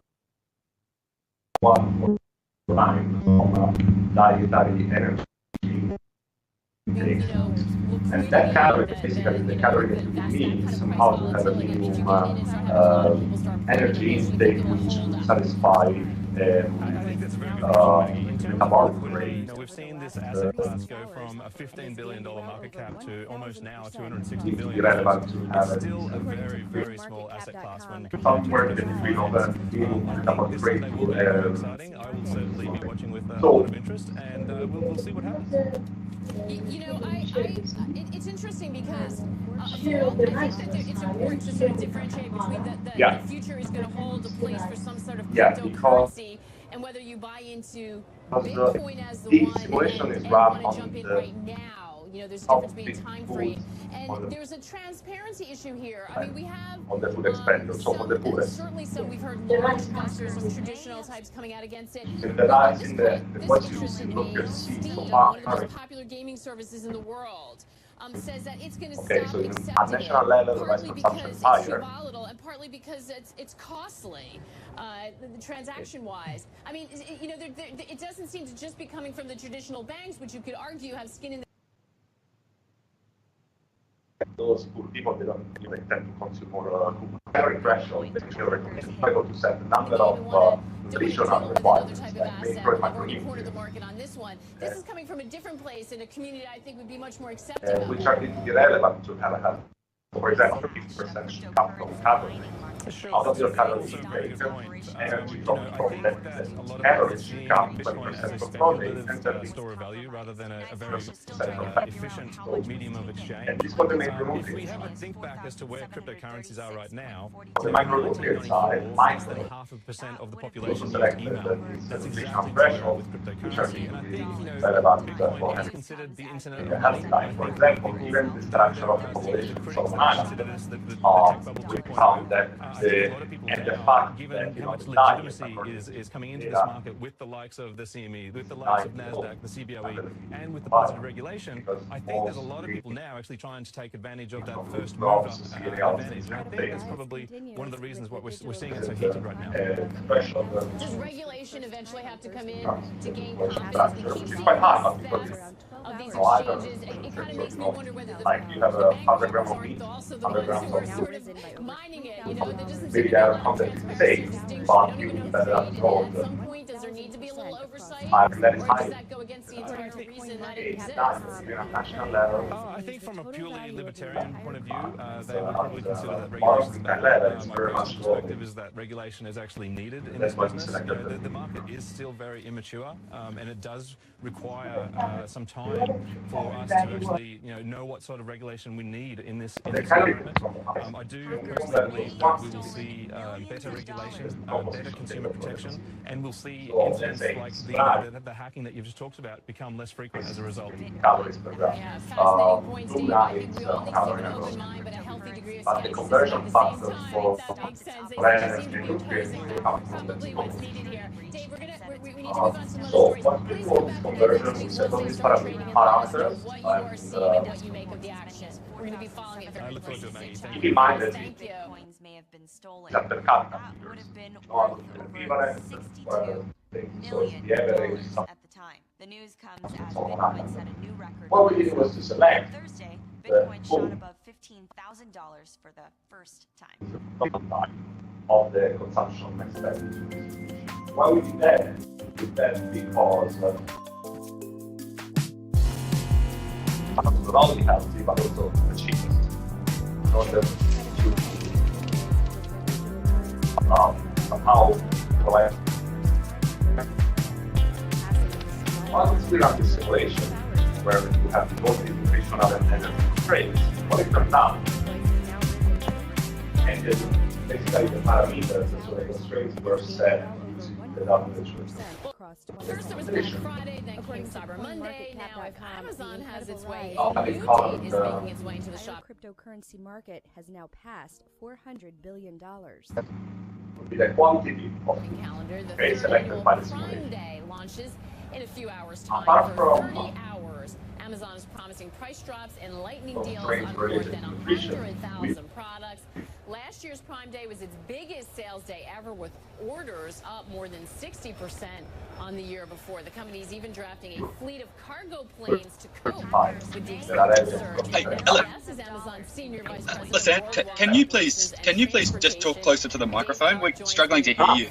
Oh, sorry. Okay. We all used to joke about Christmas in July, but now it is real, I guess. Talk to me about your goal at Amazon this year. Is it going to be gauged by total sales? Is it signing up new Prime customers? What are you trying to achieve? Sorry, buddy. Something's gone wrong there. It's gone even worse, and there's heaps of static. Now? Scott, sorry, whatever you did, can you undo? Because it's really static now. Okay, better. I had a feeling you were going to say that, Dave. Okay, cool. And so, apart from the nutrition, like the nutritional constraints, so let's say 30 grams of fibers per day, whatever, nutritionists would suggest that the diet has to be diversified. So in the model, what Chao didn't mention is that we also added a constraint by which you can have at least 10 foods. Now, keep in mind that these quantities, which is column 6, are per 100 grams. So, and then they have the 100 grams of raw portions. why we did raw portions? Because we selected basically somehow we consider the fact that when you go to the market, when you buy food, the food is not in edible portion, but it's in raw portion. Or when you catch a fish, it's not filleted. So that's why we use raw portions. Also, just forgot to mention, this methodology provides you with the cost of the food basket, which is the minimum cost the minimum price that you would need to satisfy the nutritional constraints. So to come up with a food basket which is healthy. Now, as for the total cost, we have that for LP214249, which is the cost of a food basket which is healthy. It's approximately 12 Solomon dollars. Linear text. LP is linear programming. So linear programming is the method that allows you to come up with the cost.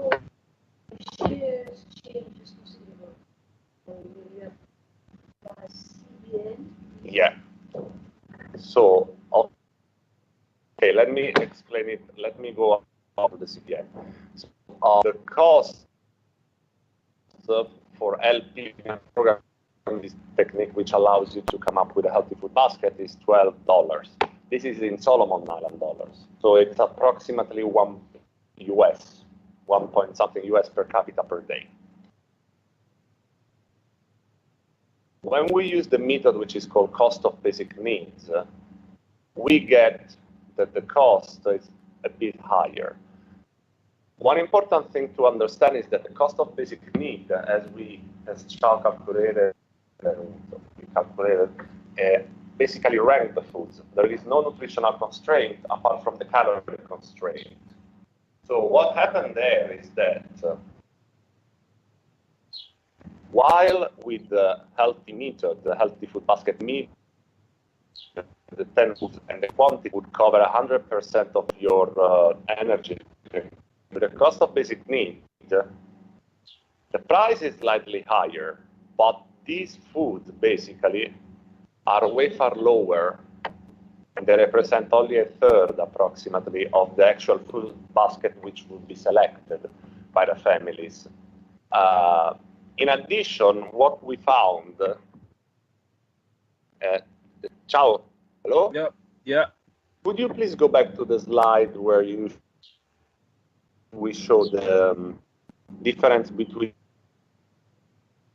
the nutrients like selected need and the selected nutrients with the healthy food basket? Yeah.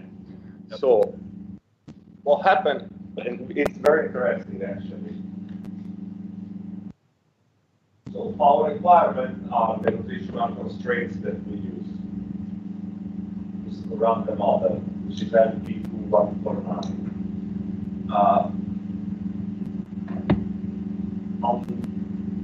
The rover you see food basket,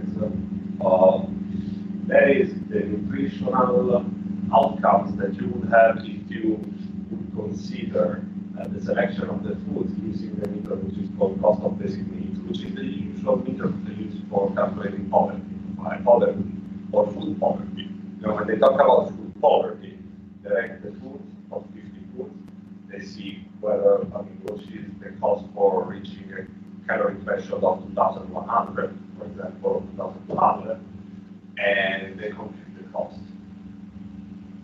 On the other hand, when we use this linear programming, what we found is that the nutrient constraints that we set in the model are always met, as opposed to the method which is called cost of basic need. And in fact, in red, what you see is that, for example, we select the iron that should be equal or greater than 30 milligrams, but when you use the cost of basic need, it's only 15 milligrams, which is far below. While with our what we developed with linear programming and considering the nutritional constraints, we still get 30 milligrams. So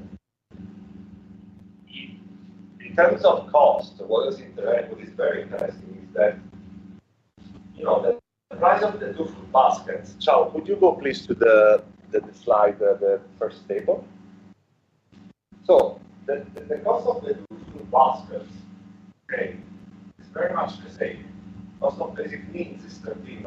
Cost of estimated cost with the linear programming, which allows you to come for nutritional constraints, is $12 Solomon, so it's approximately $40 US, but the first does not meet the nutritional constraint, while the second it does. So what are the implications there?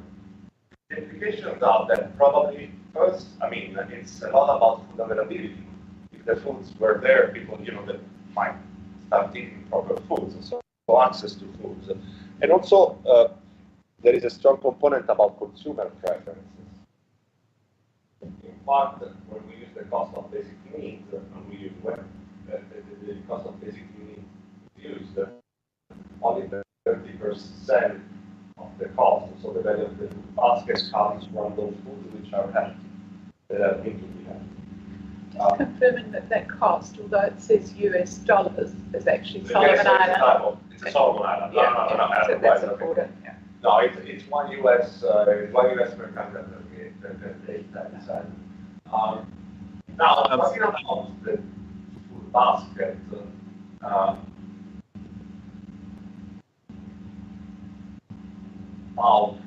slide is missing, but in terms of quantity, we have that. Keep in mind that these are raw portions. So, like approximately a kilo would be coming from Umara, 350 grams, 3.48 per times 100 grams would come from reef fish, 100 grams from pig, 176 grams from cabbage, and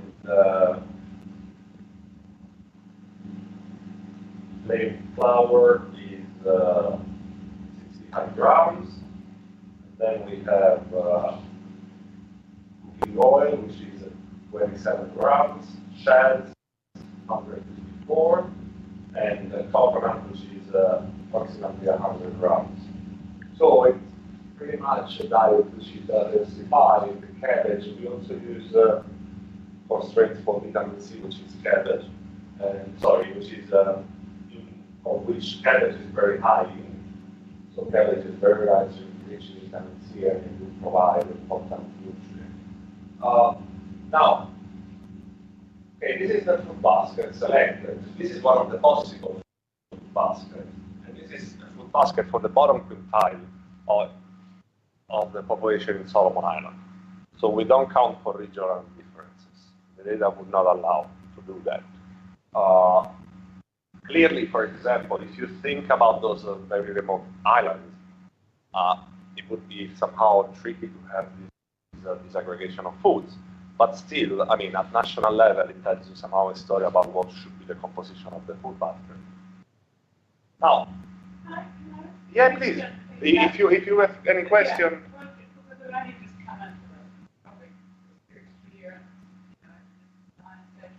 How does it work with the cost of basic needs, CBN, with the 50 foods in that basket, and the linear program one, there are 10 foods, and I see that there are 10 foods there that have been used in the calculation, showing on that graph. So where are the other 40 foods for the CBN? Those are Chao. Yes. Maybe you want to answer and I can complement. Oh, yes. For the basic needs, it's according to the household income and expenditure survey. Those 50 food are the 50 food items that local people most commonly consumed, according to their very high share of their expenditure share in the expenditure survey share data, and also according to their calorie share. So those top 50 are the the 50 food items locals spend the most on. So this bundle of food with those top 50 food items represent the local dietary pattern. Those are the basic food items they normally buy daily and spend the most. So we keep these 50 as a basket, represent local eating pattern. That's their basic need or more culturally acceptable eating pattern. So we calculate the cost of this 50. So we compare this with a healthy basket, which the number of items, which is 10, was selected by the computer software called GAMS. This is based on these 10 food items are the cheapest sources for nutrients to have the lowest cost, but meet all the FAO requirement on nutrients. So the basic need basket have 50 food and have this total calorie intake 2,150 K per day. Then we set this same total energy intake for the computer basket. Then we let the computer to select which food items is the best, which means they are the relatively cheapest sources for taking all the nutrients necessary according to FAO requirements on nutrients. So the computer did the millions of computations behind the scene, then finally selected the 10 items. They are the relatively most cheapest sources for nutrients intake. And the total cost for these 10 food items is cheaper than the basic need cost of that 50 food items. So basically, this computer basket, generated basket, means locals only need these 10 food items to meet all the nutrient intake requirements from FAO. Yeah, that's basically. Thank you for that. And look, I've just sort of come into the room. I'm sure this has been discussed. But, one of the bases of a healthy diet is to have a diverse and wide range of food. And when getting down to a number of 10, even if they are the most healthy, according to FAO nutrient profile, and also the most available and affordable, to eat those same 10 foods every day, every year, year after year, it would not be a healthy recommendation. That's exactly the point. Yeah. That's where the policy comes and the economics, the economics, stuff. And including if you look at food-based dietary guidelines in these countries, they would all include 5 serves of fresh fruit and vegetables a day. So, there needs to be at least a fruit in those 10, even if it's not the most cheap and maybe it lacks a bit of iron, it still is the diversity that needs to be. Anyway, it's just my point. No. It's probably been debated. That's exactly the point. We could not. Actually, please, Tom. Yes, actually, you raised a very, very good point, because in the literature, the scholars did mention or admit that the food basket analysis has one problem: is the computer or the mathematical model only select very limited number of food items to be in the optimal food basket that has lowest number of cost and lowest number of food items. But this kind of optimal basket is not feasible, realistic, because people can't rely on only 10 food items or can't mainly eat cumula. So they do mention there is an issue with whether this is realistic. Although that basic needs basket is not healthy and higher cost, but they do have the food variety in the basket. That's how people, what they call it is a locally more culturally acceptable basket. So how local eat. Those are the 50 food items local buy and eat. But the computer tells us they only need these 10. That's enough and give them the lowest cost. So your point is very correct, actually. I think that somehow, like you can force the model in a way that you say, okay, but I want also one fruit selected, for example, to make it more, to make it more in that way first. Second, this is one of the, I was discussing with Richard, which is a colleague of us here at SAP, and now is not here, but it's like a mathematician. This is like one of the few food baskets, like one of the possible food baskets. So this is one of the possible solution of the model. In my view, I'd put more weighting on the 50 foods. It's more realistic. It's more healthy to eat a range of foods. And also, with all due respect to the FAO and scientific community of the important nutrients in food, there may be other components that we don't know about that you gain from eating a wide variety of foods. No, definitely. Also, this is somehow also a way for that we could, not related directly to nutrition, but to measurement of nutrition. Like using this data highs in the Pacific countries has never been used for this purpose, as opposed to other countries. So if you start using it, there would be also an improvement in the data collection and therefore in the measurement of food security and nutrition using these tools. So it's it's a learning by doing process. It's not the perfect solution. It's an iterative process over the years, over the data collection. So now, Chao. Can I just make a contribution as well? Please.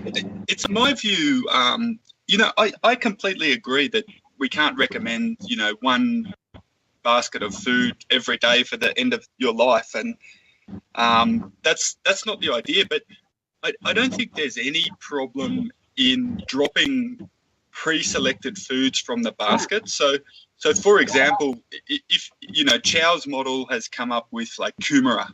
Okay, so there's no reason why you can't then run the model again, excluding kumara, and come up with an alternative food basket. So there's very well a good opportunity to in fact develop almost optimal recipe book for foods, whereby you can run the model over various different scenarios. So one scenario that pops to mind is let's say that fish is selected as the main protein source in the 10 food groups. Okay, so let's run the model again, dropping fish, and then I guess it would select a different protein source. And so there's no reason why we have to say, the middle and the most optimum 10 foods is the final, because we can still run the model and have a minimum cost scenario where it meets the nutritional requirements. But it does provide opportunity to provide a diverse food basket. Yes. Yeah, definitely. It's an open, it's a kind of, for this Pacific and HIES, it's an unexplored avenue, we can produce different food basket, different types of products, I would say, information products, but based on the HIES, which is basically the most frequently consumed foods in the country, at least at national level, at province level. Maybe not for coastal areas, for fishery, because if you are in a small island, maybe seasonal things coming in, coming out, and there is a problem of refrigeration. So maybe it's not real fish, but it would be tuna or canned tuna, for example. And to Michael's question, actually, the GAMS did millions of baskets behind the scene. It's kind of Michael's idea. Is the GAMS actually select given Kumara less quantity and given other food more quantity, and they have many baskets, but they finally only show the basket with the lowest cost. Then in this basket, the GAMS give Kumara the highest quantity because Kumara among these 50 food items is the cheapest source relatively for all the nutrients that meet the requirement. Actually, behind the scene, they have many other baskets. In those baskets, Kumara is not the highest quantity, but they tested those baskets have much higher cost, so they give the lowest cost of the basket, the basket with lowest cost. That's the final result. But behind the scene, they have many optional other options. And also, exactly, related to prices. Now, we have a new colleague which joined, is Jessica Sanders, which is fishery officer from the office. And related to prices, what is also interesting is to see how the composition of the food basket would change if you change the price of the foods. So what we did was to simulate somehow a cut in the price, for example, of kumara, because it's a very nutritious food, and see how the composition of the food basket changes. And for fishery, we did also for tuna. So what happens if the price of tuna goes down? And the price of tuna here is meant to be not only the price that you get, when you go to the market and you catch fish, and you buy fish. Exactly. So it would also have, it's also more meant to be the value, because the prices are also estimated from home production. So I would do the beach, to the reef, and I catch some, pass the reef with my boat and I catch some, So what would happen if somehow the price of the overall cost would decrease? And maybe, Chao, you want to describe again the table with the reduction in tuna, the price of tuna? Yes, it's this table. Yeah. Could you please show the results? They are not so just yet, very small. Yeah. So okay. Please, Chao. Yes. I just want to add one more point for Michael's question. Actually, the GAMS behind the scene, they did many other options, exactly like Michael suggested. In some combination of the basket, the GAMS actually dropped the kumara. The kumara's quantity is 0. So they tested many combinations. So this one is the lowest cost.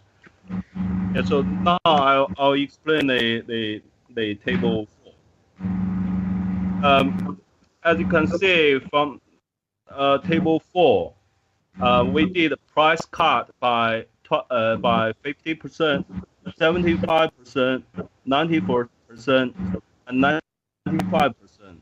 We only did price cut for tuna because tuna was not selected by the computer into the linear programming basket, which means the tuna existing price is too high. It's too expensive source for nutrients.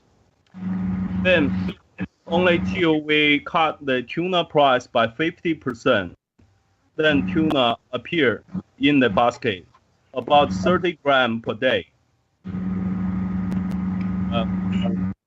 Then if we cut the price further, for example, we cut the tuna price by 75%, then the tuna quantity more than doubled to about 80 grams per day. But if we cut any price cuts beyond 75%, has no effect on raising tuna quantity. It's all about 80 grams per day. So that means the existing price tuna is at least 50% higher than the ideal level, but maximum 75% higher than the ideal price level.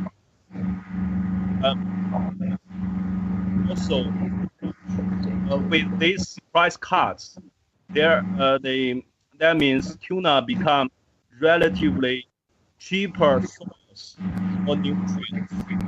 Then it becomes a major substitute for reef fish and pig, because along with price cuts on tuna, the quantity of reef fish and pig drop in the basket, and gradually they are kicked out of the food basket. So okay, so first of all, thanks, Chao. So what is in there is basically that we selected tuna but not skipjack. Skipjack is a cheaper variety. If we included that, probably the quantity selected by a reduction in the price of skipjack would have gone down. But for example, in terms of policy implication, this is very somehow appealing, because there is all this argument about reef fish consumption as opposed to pelagic fish consumption, and the argument is that the reef is over-deployed and is deployed, so fishermen should go out of the reef and get the fish. Here, what it shows is that if you decrease the price of tuna, okay, we can discuss about the quantities, but you see definitely a shift from tuna consumption from reef fish actually to tuna consumption. So, for example, when you cut the price by 50%, tuna goes up to 30 grams, and okay, so in the initial healthy basket, the reef fish consumption is 358 grams, so 3.48 times 100. Then when you decrease the price of tuna by 50%, tuna goes up to 30 grams, while reef fish decreases by up to 227 grams, which is approximately 30% reduction. And when you decrease the price of tuna by 0.75%, the consumption of reef fish virtually disappears. And because it's 0.01, so that would be 1 gram. I mean,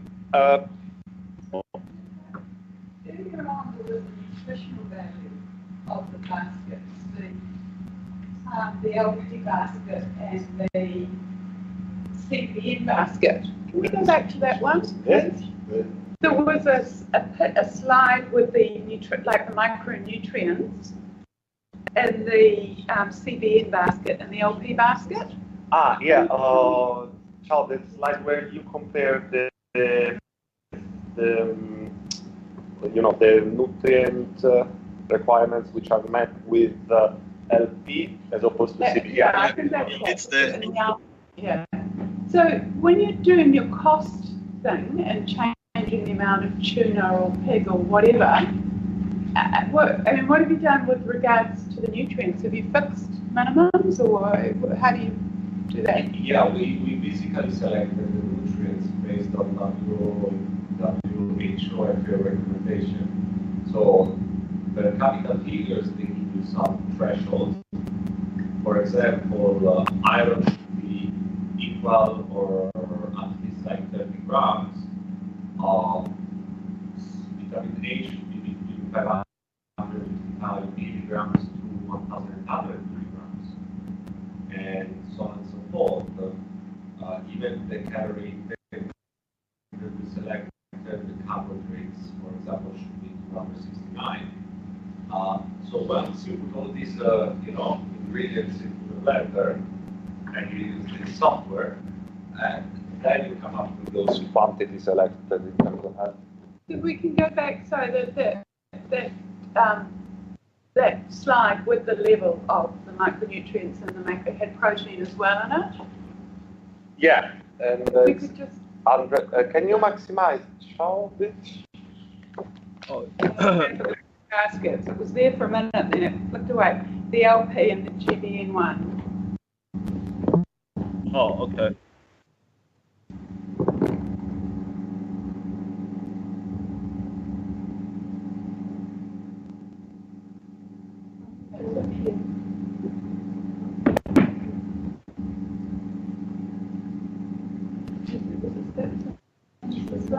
Yeah, LP or. So So there are quite significant differences there between the CBE, and it's disappeared again, and I don't have photographic memory, and the LP, and that's it. And then you look at the nutrient deficiencies. What is the Solomon Islands? So hold on, because we are out of the meeting. What's that? Yeah. Oh no, you can hear us. Yeah. Oh, okay. So where there's things like, for instance, stunting, so that might be linked to protein deficiency, and anemia, so that iron deficiency. So just choosing those two. So, I mean, how do these baskets take into account? I mean, to me, the LP is providing considerably more protein and iron, and as those two are, are known to be the nutrients of concern in the region, how does CBN sort of stack up? We set the model like 20% because the WHO recommendation gives you a minimum of protein, which is 20% out of the total energy intake. So if you get, let's say, 1,000, your energy requirement is 1,000 calories. One protein is 4 calories. That would be 200. No, how much is it? 50 grams of protein.